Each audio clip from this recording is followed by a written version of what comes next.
Hello everybody, and welcome back to my tea adventure.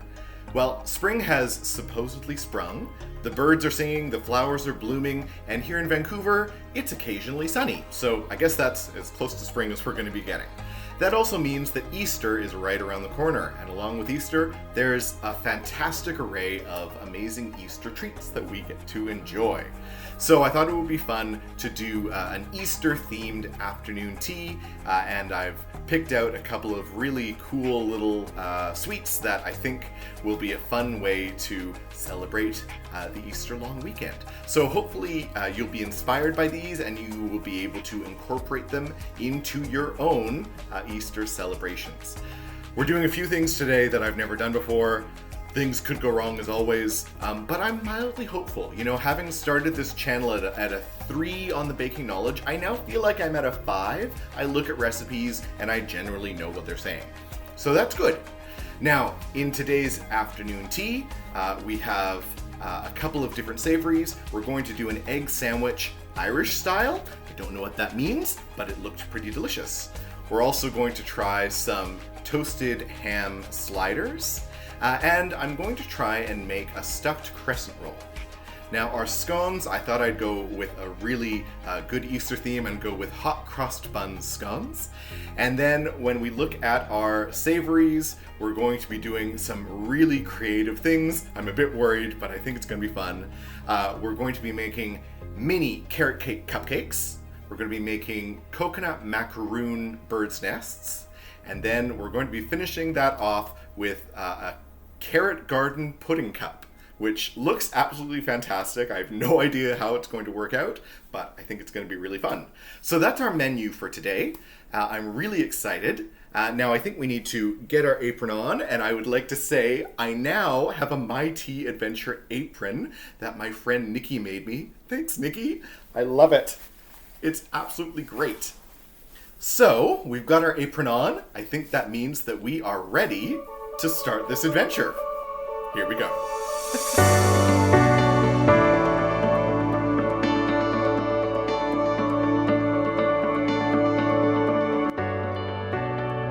The first thing that we're going to try and make today are egg salad sandwiches Irish style. And I don't know why they are called Irish style, but it's from the Irish American Mom baking site. And it's a egg salad sandwich that has egg, as well as tomato, green onions, and butter lettuce in it. So we've got our hard-boiled egg, we've got our tomato. Now, one of the things that they do note is that it's just the outer skin of the tomato. So you cut it in half and you scoop out the seeds and all the insides and then chop it up. And I guess that takes some of the extra moisture out of the mixture. And then scallions, we have our lettuce, and then of course we have mayonnaise because it's not an egg salad sandwich without mayonnaise, and then seasoned with salt and pepper. We have our egg mashed up now, and we're going to mix it in a bowl along with our tomatoes, our onions, our lettuce, and our mayonnaise. Now, there weren't really measurements. They just kind of write to chop up 1 tomato and 2 onions and some eggs and 2 pieces of lettuce. So the quantities of these might turn out a bit odd. If while you're making this might be something that you just kind of have to tweak as you're going.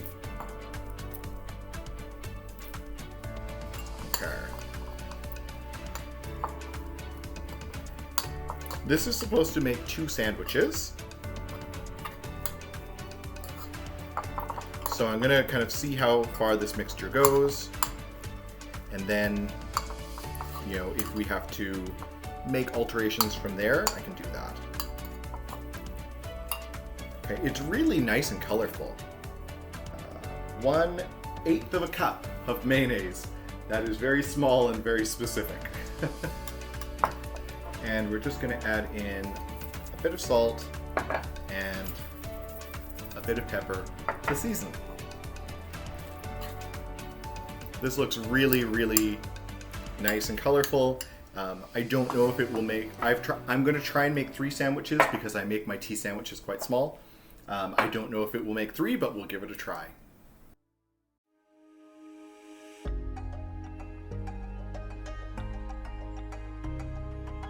These look absolutely fantastic. They're so bright and colorful. I think that when we're thinking about a tea that's kind of focused on Easter and Easter eggs and rabbits and carrots and all that sort of fun stuff, that we had to have an egg sandwich again, and this seems like a really, really nice spin. I've got 1 extra.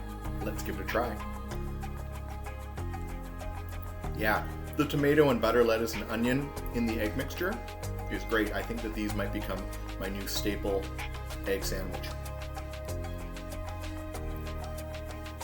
Very good. 2 thumbs up. Let's move on to the next savory item.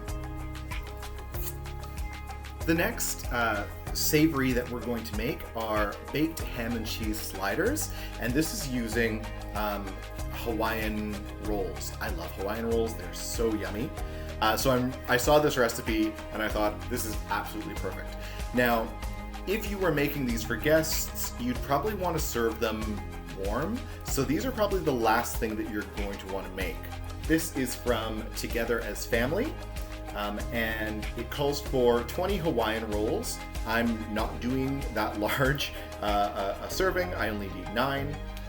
Mayonnaise, as much as you want. Some deli shaved honey ham.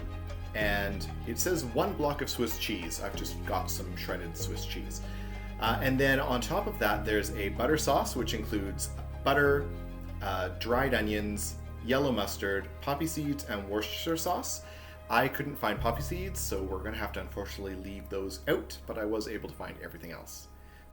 The thing that I really liked about this recipe was that A, it used Hawaiian rolls, and B, you baked them in a baking dish all together, and I thought that sounded great. And I hope that it will make things easier. After that, we want to add on the deli ham and then the cheese. I have lots of ham here.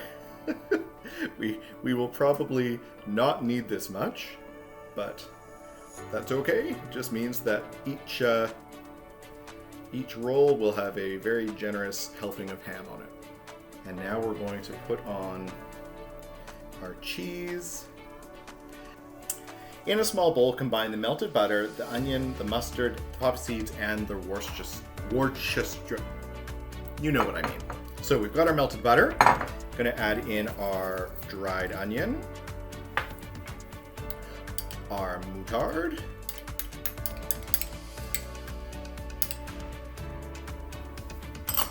and our little bit of Worcestershire sauce. Okay, so that's all mixed together. We will take our kitchen brush, and it just says to brush over the tops of the sliders. Let the pan sit at room temperature for about 10 minutes to allow the butter to set in. Honestly, it's just kind of sitting on top. I'll leave it, but I don't know that it's going to make a difference. Cover the pan with foil and then bake for 20 minutes. And then remove foil and then bake for another 5 minutes, so 25 in total. Okay, I'll cover this in foil, we'll let it sit for a few minutes, and then we'll pop it in the oven and we'll take a look at these when they're done. Exciting. Our ham sliders have come out of the oven. They smell absolutely amazing. The cheese has melted really well. These look great. I'm so excited to try one. Okay, now you're probably wondering, Aaron, why are you making cones out of tinfoil? Have you become a conspiracy theorist? No, I have not. But I am going to try and make some stuffed crescent rolls as part of our sandwiches and savories tray. I don't know how these are going to work out. The directions say, just make some tinfoil cones. Like it's the easiest thing in the world. It is not the easiest thing in the world. Like, this looks nothing like a cone. Okay, so here I am with my army of space Christmas trees. These are supposed to look like carrots. I mean, maybe these would look like carrots after a couple years in the back of my vegetable drawer. There's got to be a better way. Do you know of a better way to make cone-shaped things in the oven besides tin foil? Is there some sort of a tool that I can use? Anyway, I mean, it's not something that I'm going to be doing a lot. Well, we've got our cones made. I hope they fit in the oven. Now we need to get out our crescent dough, flatten it out, cut it into strips, and then wrap the strips around the cones. And supposedly we're going to be making carrots. Yep. Hey, here we go. And twist open. So they need to be about an inch thick.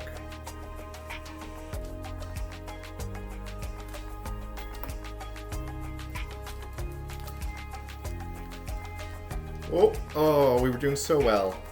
Almost the entire strip worked. Well, we have a strip. Let's get one of our cones. Now on theirs, it looks like they start from the top and work their way down. So let's do that. And we'll just start rolling along. I mean, it is rolling.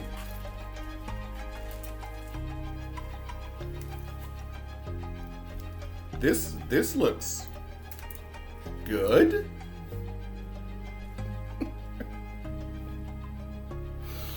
What am I doing with my life?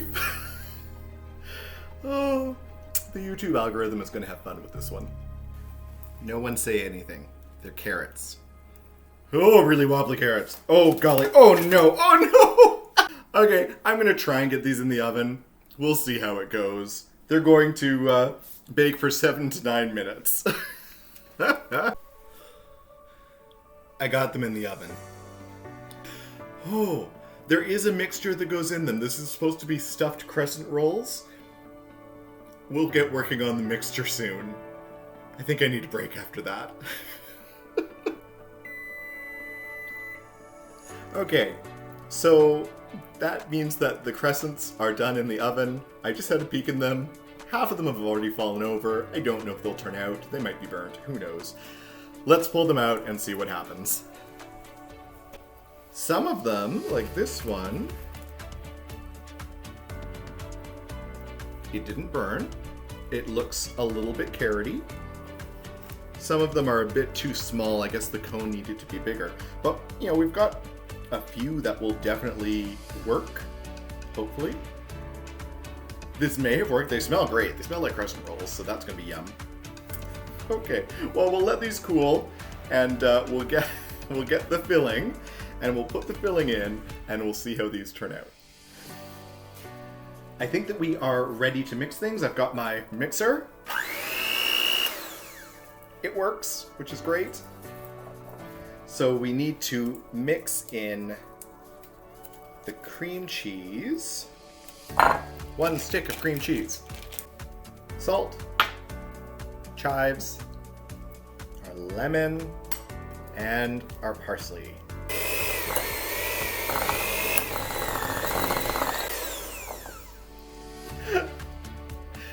Oh. I mean, it said to use a medium bowl. But anytime that I use this mixer, everything just seems to go everywhere. Okay. It is now combined. We can safely say that. And now it says to pipe the cream cheese mixture into the cavities of the crescents. It does pipe in. It's very challenging though. There we go. We got filling into all of our carrots. Now let's put some parsley stems into the top. And hopefully they'll look a little bit like this.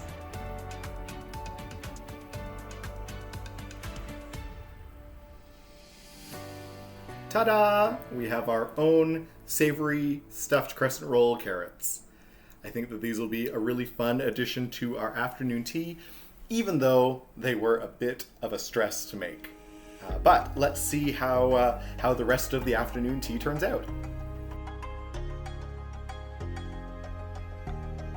Next, let's make our hot cross bun scones. I was trying to think of something very Easter related for the scones, and hot cross buns just seem to be kind of a very spring and Easter related dessert, so I thought that this would be a fun scone recipe to try. Okay, so we have our oven preheating. The scone recipe is from bettycrocker.com, and it calls for flour, sugar, baking powder, salt, zested orange peel, allspice, cinnamon, butter, raisins, egg, and whipping cream. So we've kind of got everything set out here, and let's start mixing them together and see how this goes. So, okay, move our raisins out of the way for a second. So here are our 2 cups of flour. So in a bowl, stir together flour, granulated sugar, baking powder, salt, zested orange peel, allspice, and cinnamon. And we're just going to mix these generally together using a fork. Okay, everything is nicely blended. Now we need to get out our 5 tablespoons of cold unsalted butter. It'll be fine. Okay, that'll be okay. Now let's get our pastry blender and mix this all up.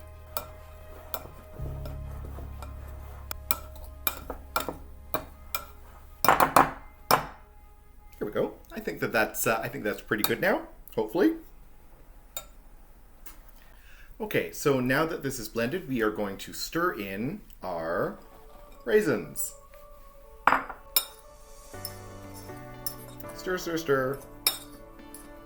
Stirred. Okay, now we're going to mix our wet ingredients together.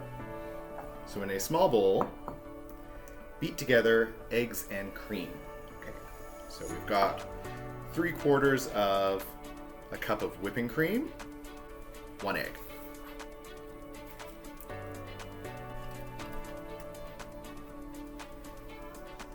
There we go. I think that's pretty well blended. Stir into the flour mixture until the mixture begins to come together. How will I know that? Is it going to tell me, hey, we've come together? Okay, let's make a little divot in the flour, and then we'll just pour this in. I love how every scone recipe thus far has just been completely different on how to make these. Come together right now. Because of the raisins, I'm a bit dubious if this will not work at all. Okay. It's a dough, so yes, maybe it has come together without much help from me, to be honest. It kind of all did this on its own. It looks genuinely like a dough. Okay, let's put our dough on the surface. Okay, maybe we didn't need flour. It's pretty crumbly already as it is. And we're gonna knead it together. It's very, very crumbly though, so I don't know that these scones are going to stick together as well as they should. Like it's really just a crumbly mess. At this point, I feel like if we get any scones out of this, we're going to be doing really well. Any scones that stick together. Yeah. Okay, let's give this a try.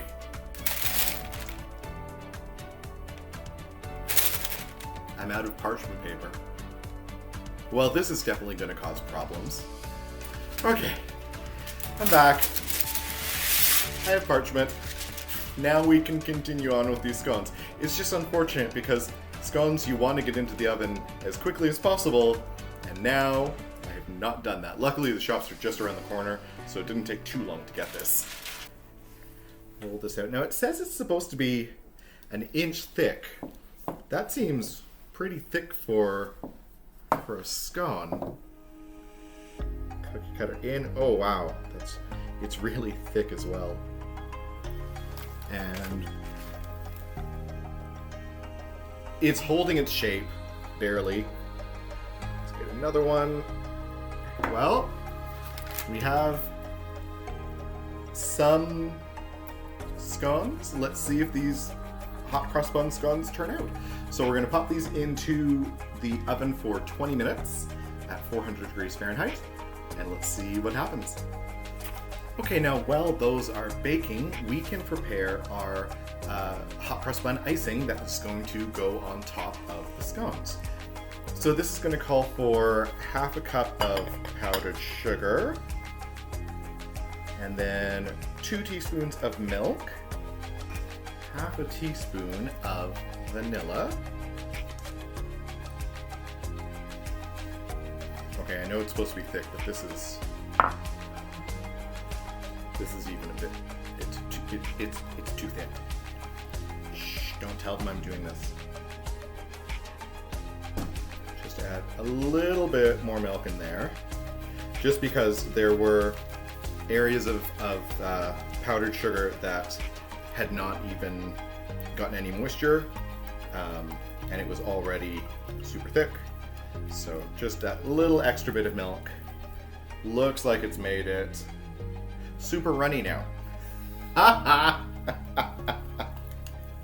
This is why you don't mess with the recipe. Because then things go wrong. Icing will be thick. It did say it right in the recipe. Right there. It was right there. Okay, I can fix this. I'll add in a little more powdered sugar. Okay, so let's sprinkle in just a bit more powdered sugar. I mean, it's just supposed to add a nice little sweetness to the scones.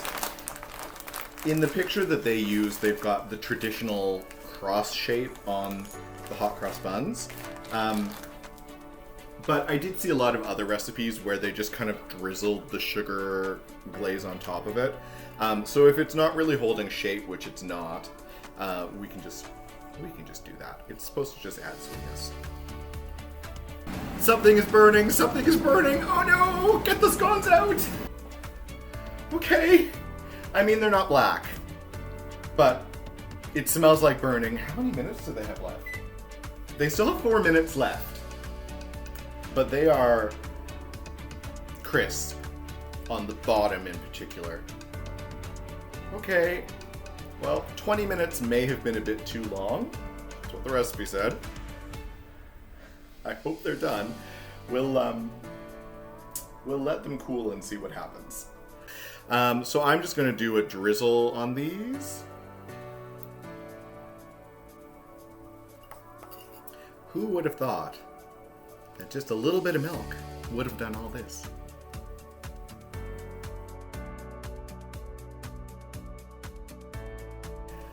Are you excited to start our Easter sweets? I know I am. We've got some really fun recipes. We've got some new things we're going to try. Hopefully everything works.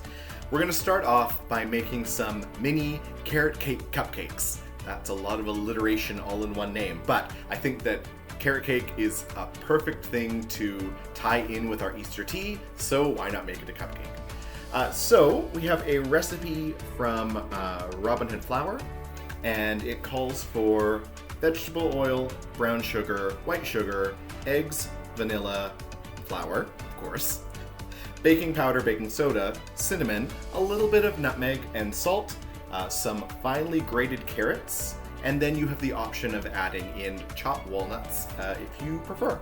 So I've kind of got most things set out here. I still need to grate the carrots. So, hope everyone's ready for their veggies. Now it says that we need to finely grate these, so I'll use this one and hope that it's fine enough. Let's see here, see how it goes. Yeah, it's grating the carrot. I hope it's fine enough. I don't know. Let's try this one. Oh yeah, it's definitely not that one. It's this one. Okay, here we go. 1.5 cups of finely grated carrot. This ended up being about 4 medium-sized carrots. So, a lot of carrot, gets everywhere, dyes your hands a bit, be prepared. Beat oil and sugars together in a large bowl with an electric mixer. Yay! So we need our brown sugar, our white sugar, and our oil.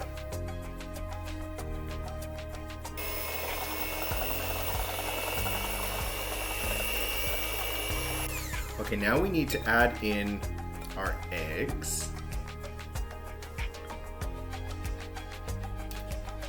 It says to do it one at a time, so we will do that.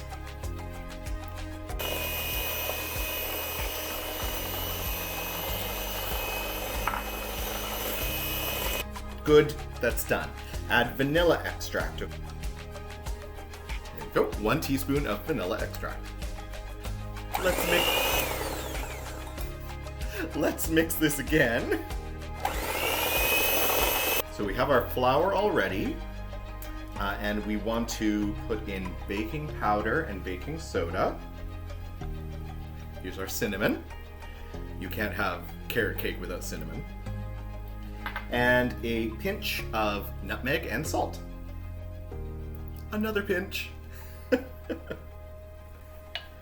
Add those together.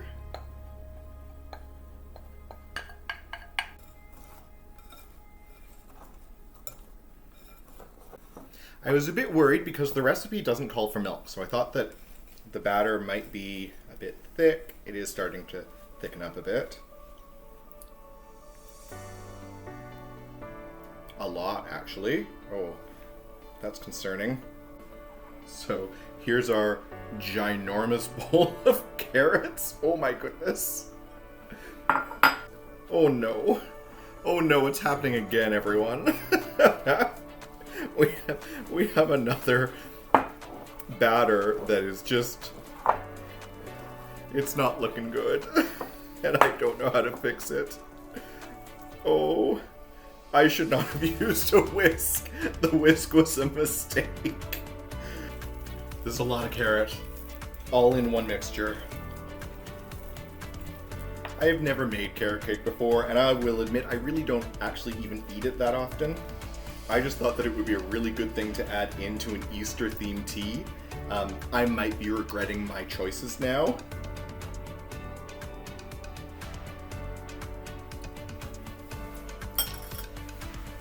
Okay, well, we have our first batch that is ready to go in the oven. We're going to bake it for 12 to 15 minutes, and then let them cool for 5 minutes. Let's put them in the oven, and we'll see if our carrot cake cupcakes turn out. While those are cooking in the oven, let's get started on our cream cheese frosting that we're going to be putting on top of our mini carrot cake cupcakes. Because you can't have carrot cake without cream cheese frosting. Okay, so it says to beat together the cream cheese and the butter.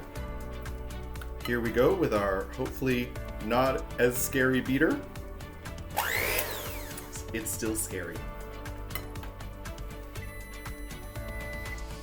Oh, the first batch of cupcakes are probably done. Yay. So I actually have toothpicks now, so I did the toothpick check.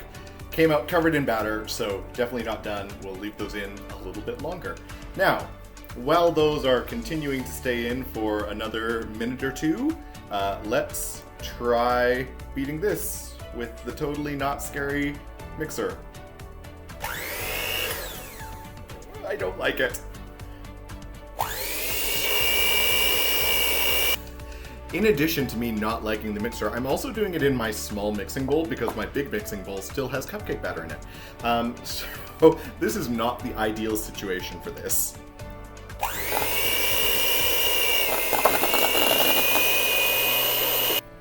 Add in icing sugar and vanilla. Okay.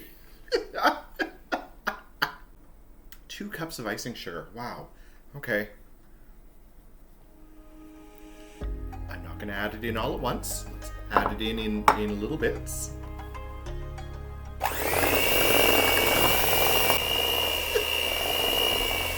Oh my goodness!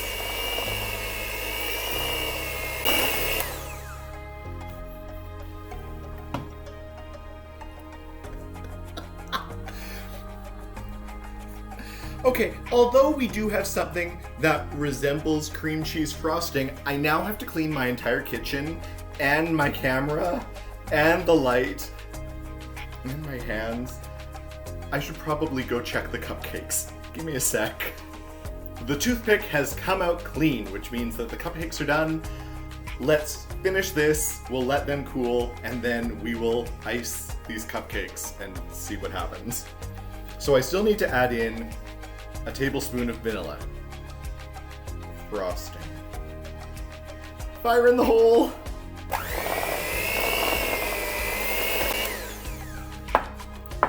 It is indeed frosting. It has gone everywhere, but it is frosting. Hopefully it tastes good. Let's find out.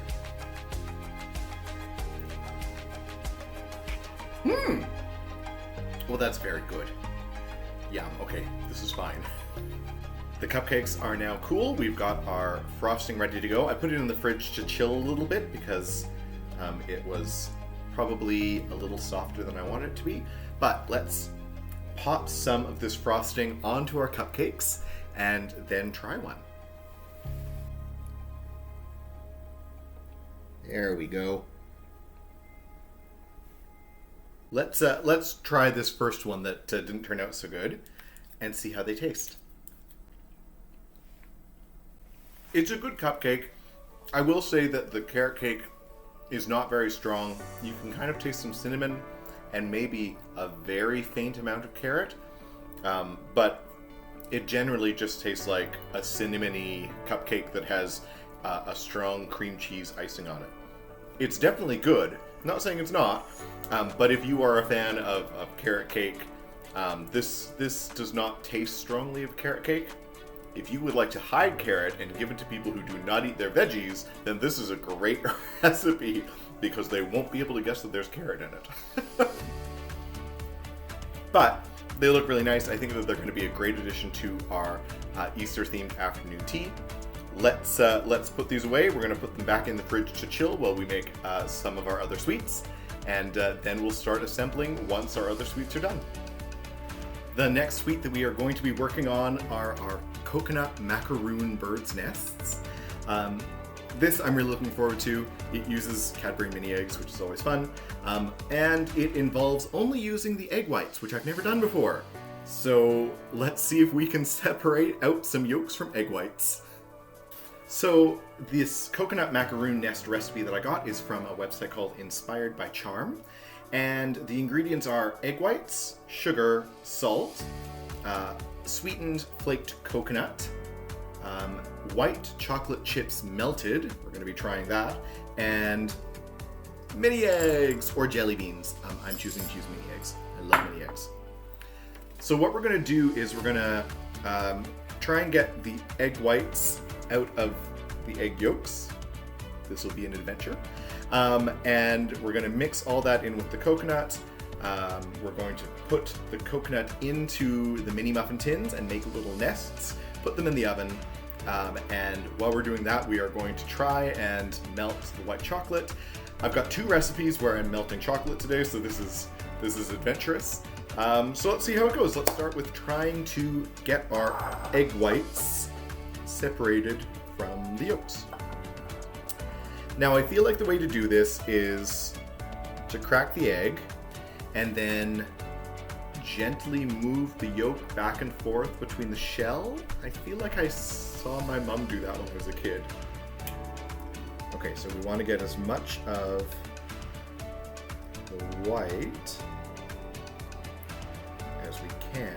We want it to separate away from the yolk.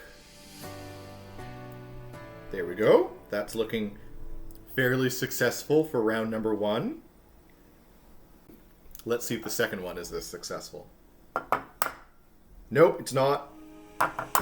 Okay. So we'll break Break the egg. Oh no. Oh no. This was not as successful. The yolk was broken.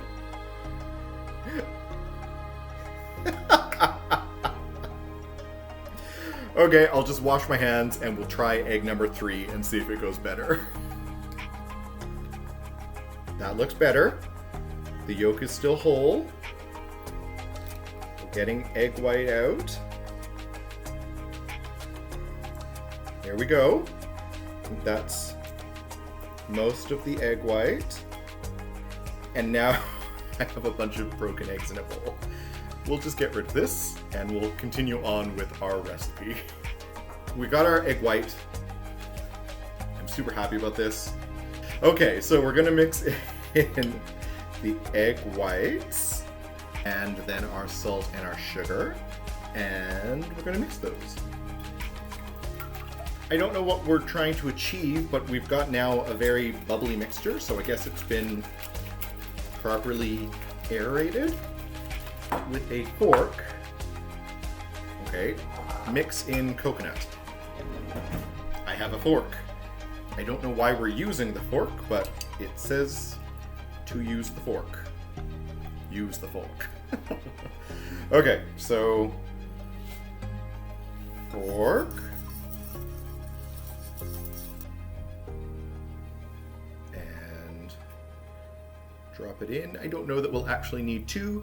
I feel like this is something that we can kind of just gauge. Oh no, maybe we will need 2. 1.5 maybe. And press. We want to bake these for about 30 minutes in 300 degrees.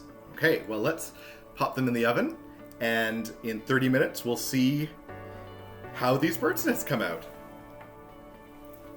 I've just taken our coconut macaroons out of the oven. I let them sit for a few minutes to cool off, and then I tried to take them out of the muffin tin. One of them stuck, and the other 11 came out okay, but I found that they weren't cooked all the way through. So I've popped them back in the oven for a few more minutes, and I'm hoping that will, now that they're not in the muffin tin, that will allow them to kind of fully crisp on the outside. Okay. Our coconut macaroon nests have come out of the oven. They've cooled now. As I said, I put them in for a few extra minutes because I felt that they weren't crispy enough. Now they are very crispy. I hope that once I get the chocolate and eggs into it, that the slightly toasted bottoms will not matter quite as much. Fingers crossed. But I'm very excited. This is kind of my first foray into melting chocolate, so we're going to give that a go. And then we will add these cute little micro mini eggs in, and that'll be great. So, according to the online, I have to melt these in the microwave for 30 seconds, and then stir them, and then melt them for another 30 seconds, and then stir them, and then melt them for another 30 seconds, and just go until they are nice and creamy, and then we just kind of pipe or spoon them into the nests. So let's give that a go. Oh, they're soft. Okay, after 2 30-second intervals, the chocolate is pretty much melted. This didn't take quite as long as I thought it was going to. And it drips. Okay. We just want to make sure that there's a bit of white chocolate in the bottom of each of the nests, and then we will add in our mini eggs. We have little bird's nests with eggs in them. Those turned out pretty good.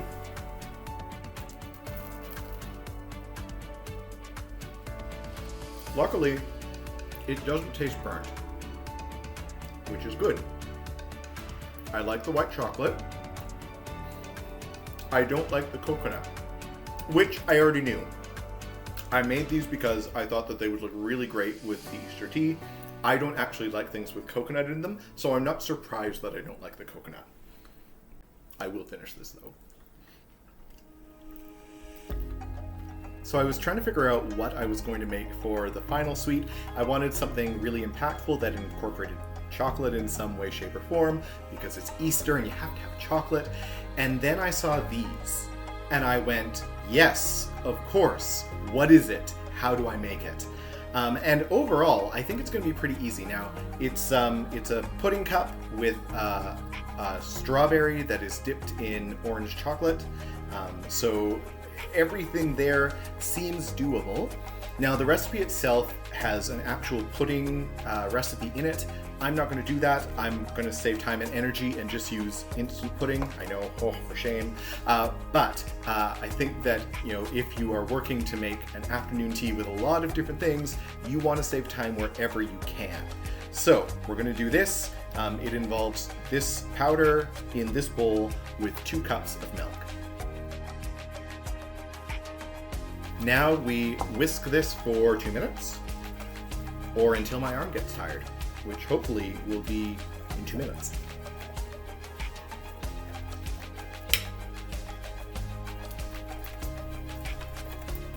Okay, the arm's starting to get sore now. We're not quite at the 2-minute mark. Okay, 2 minutes. So now we are going to pour it into our little square cups here. And once we put it in the cups, we let it sit for 3 to 5 minutes to firm up, which is good. It'll give us a chance to get our strawberries dipped in chocolate, and then those will be ready to go.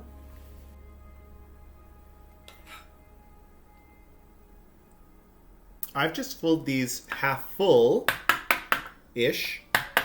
because of course we're going to be adding the strawberries in, so there needs to be room for that to be added. Let's move on to melting our chocolate and dipping our strawberries.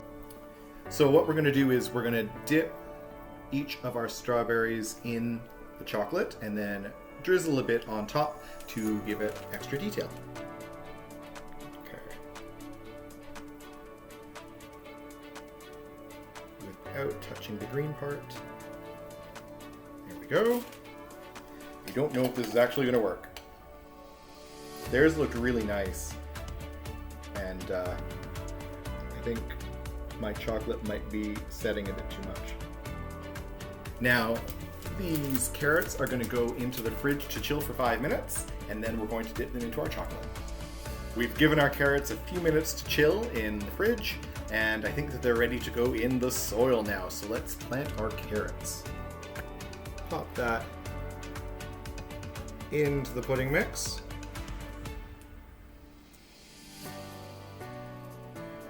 Sprinkle a bit of soil, which is Oreo crumble, along the outer edges. Well, our carrot garden is planted and ready for harvesting. This does not look as perfect as the one that they showed online, but it's my first time doing this, so I really don't expect it to. That being said, it does add a really nice amount of whimsy to this Easter Bunny afternoon tea, and I'm really happy with how these turn out. Who doesn't love digging around in the dirt that's also edible?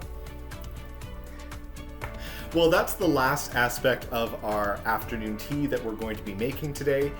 I think that it's time that we put everything together and try out a few things and enjoy our Easter Bunny afternoon tea. Come on.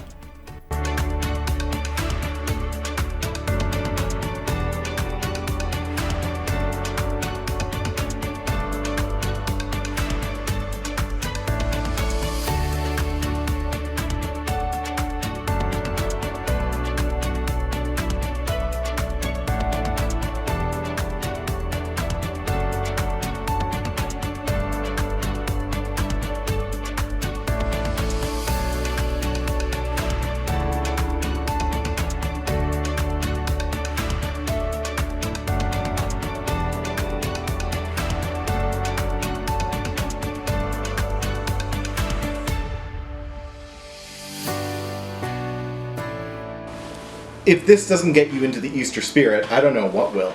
This is great. We've got our Easter eggs hidden in our bird's nest. We have carrots for the Easter Bunny. We have egg, we have ham, we have hot cross buns. It's the entire Easter weekend rolled into one afternoon tea. Now, to drink with this afternoon tea, I'm being adventurous. I'm trying something brand new. This is milk chocolate tea from Naked Teas, which is an organic tea company in Langley, British Columbia. I have never had chocolate tea before, but I thought with everything else that was happening, this would be a really fun thing to drink with the afternoon tea. Let's give it a try.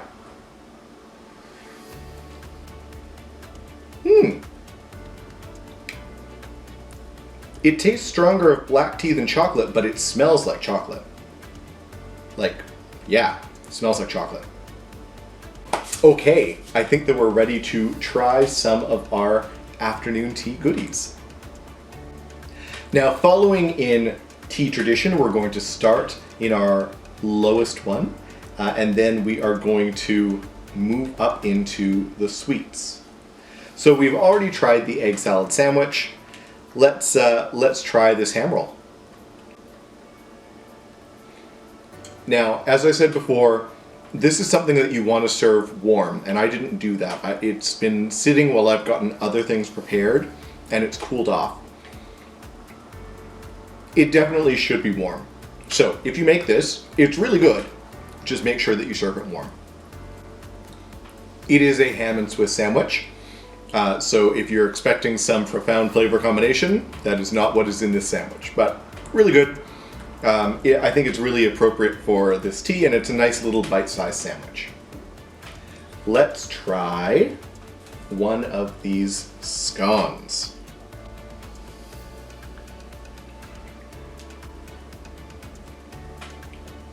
All of the aspects of hot cross buns are absolutely in here. They're a bit dry, but with the raisins and the citrus and the frosting on top, these are just hot cross buns in scone form.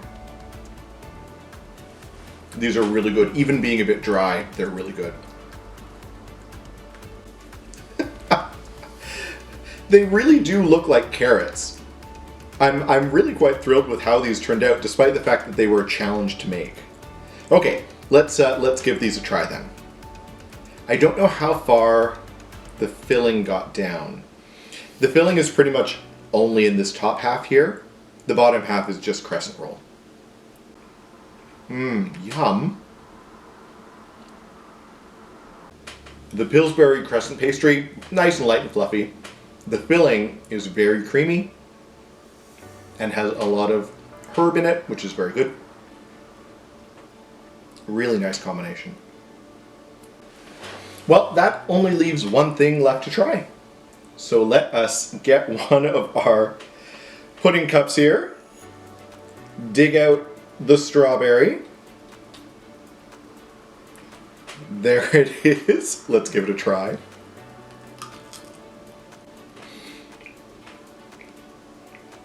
This is so fun. If you have kids, kids will love this. Eat some of the dirt with it. The chocolate, the candy coating on the outside is crisp. It kind of breaks off when you eat it, which is what it's supposed to do. So for the fact that I've never done candy coating before, this is really good. I'm really happy with this. This afternoon tea turned out so well. I'm so happy with all of it. It's definitely something that if you had people coming over for Easter, you could serve this to a group of guests and really make an impact. It's visually quite fun to look at, it's playful, it's something that guests of any age would be able to enjoy, and then you'd be able to share the joys of high tea with them.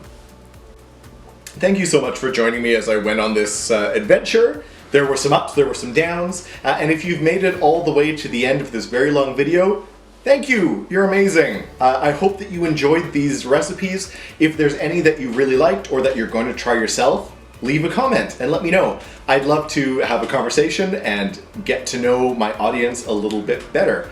And if you're enjoying these videos and can't wait for my next high tea adventure, please like, subscribe, share with your friends. Let us share this wonderful tea knowledge with as many people as we can.